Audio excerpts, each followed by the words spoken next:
with reality. This definitely isn't a deep fake. Now, you might know that Walt Disney had some dodgy views and was considered racist by some. Although, in fairness, it was the old days and that kind of thing was allowed. But the Disney Corporation seemed to have kept this tradition going. According to one of their executives, who was covertly recorded in a honeytrap sting this week, Disney is racist against white men. Let's take a look. Certainly, there have been times where, you know, there's no way we're hiring a white male person. Just kind of unspoken. There are times when it's spoken, but how would they say it? There's no way we're hiring a white male person.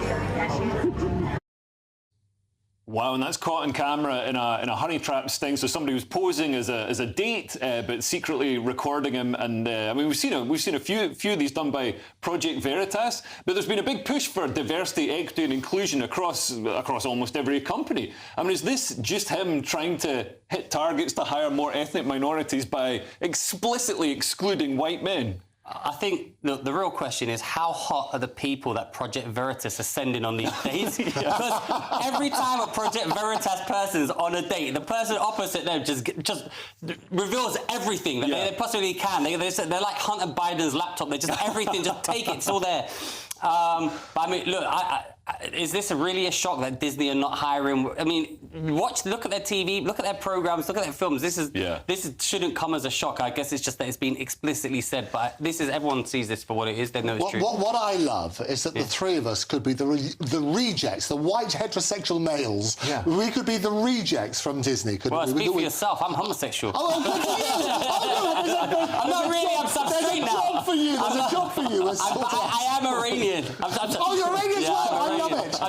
I'm not gay anymore. I'm straight now. No, we're getting you a job. I love it. He's gender fluid. It's fantastic. But yeah, I mean, that's true. Like, we could be the people who aren't getting hired by Disney. We could be the rejects. And this shows that it's not meritocracy. What if the best person for the job is a white man who doesn't get hired? Yes. Doesn't this... I mean, some people have said that this is going to lead to a competence crisis. Yes. Because if you're not hiring the best people for the job, then the performance of these companies is going to fall. And that might not matter so much with Disney. It just means that their shows will become terrible. But if you've got something like, I don't know, Boeing airplanes or something like that, if you're not hiring the best people for the job, then planes are going to start falling out the sky. As you know, Leah, I always say, look, I'm all about meritocracy. It's about respect for everybody in the conversation.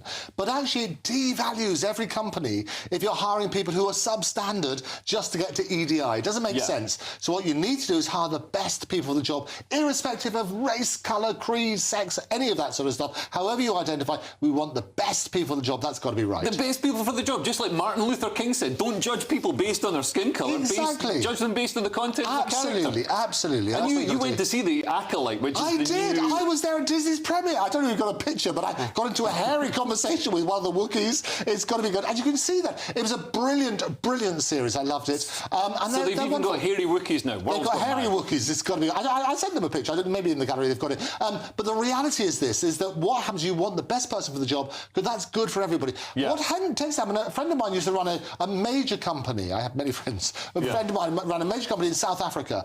One of the problems they had was this thing about 51% rule. It had to be black. 51% had to be owned by black. What happened as a result is several companies went under because it wasn't as efficient as having the best people. So actually what happened is that everybody suffered.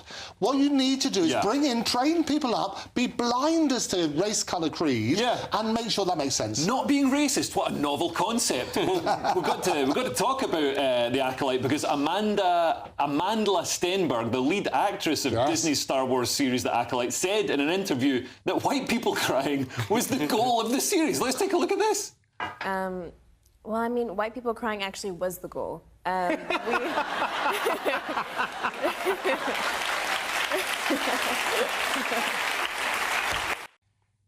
I mean, now they're not hiring white men. Now they're trying to make us cry. Not only that, they've also said this is the gayest Star Wars ever. So I'm up for it. No, but apparently, contrary to what Andrew's told you, apparently this is the worst ever Star Wars show of all time. It's just gone. It's just awful, and it's been slated by critics and viewers alike. Well, we've got a clip of it, because Disney seem to be trying to win the woke Olympics with The Acolyte, which also features a character with they, them pronouns, because of course it does. Let's take a look. What's that? That's Basil. Is he Or they with us. Now, Disney have been contacted for comment, but have yet to reply as to that undercover interview. But I mean, this pronoun stuff. The thing is, the funny thing is, the pronoun stuff seems to be dying out across. Well, does it? Because I love the ninja pronoun, which is sort of the ninja pronoun? The ninja pronoun is we slash them. Very good. So Oh, that's yeah. very good. Nice. There's the chocolate one, which her, she. See what I did there? Yeah. So there's that sort of stuff. People actually are embracing it. So I don't mind whatever people want to be called. That's fine. No, but your As long pronouns, as you can't choose your own pronouns. Why That's like can't- trying why to can't you- choose. but why They're can't not you? for you. Why They're not for you. They're for people to describe you when you're not in the room. So why does that matter? It's about respect or And also, you've if you don't look like your pronouns, What I've got to do say, I look like, you know, like? people What say, pronoun do I look like? No, it's a she, they. But like when people say, "Oh, I insist," like Yes. you refer to me as she, her. It's like, why don't you put more effort into looking like a woman? Why am I having to do your transition in my head? It's not my transition. Yeah, I agree. But I actually do think that we are kind of post-woke now. We're on the other side. I think it is kind of dying out, which is why these shows, people have had enough of. They can see it's you know what it is? It's performative. Yeah. That's what it is. So everyone can see. Oh, no one buys it. They're not. They look at the thing. They're not buying it. They can see it's just performative to virtue things to look good. Well, you say that. I have to say, however, Labour's policy, they've made it very clear, because they painted it on a bus, is that everybody should be trans, which is why they put change. That's why they put it on the bus, and they're working on that basis. That's their trans policy. Yeah. That's what's going to win them the election. You think so? Okay.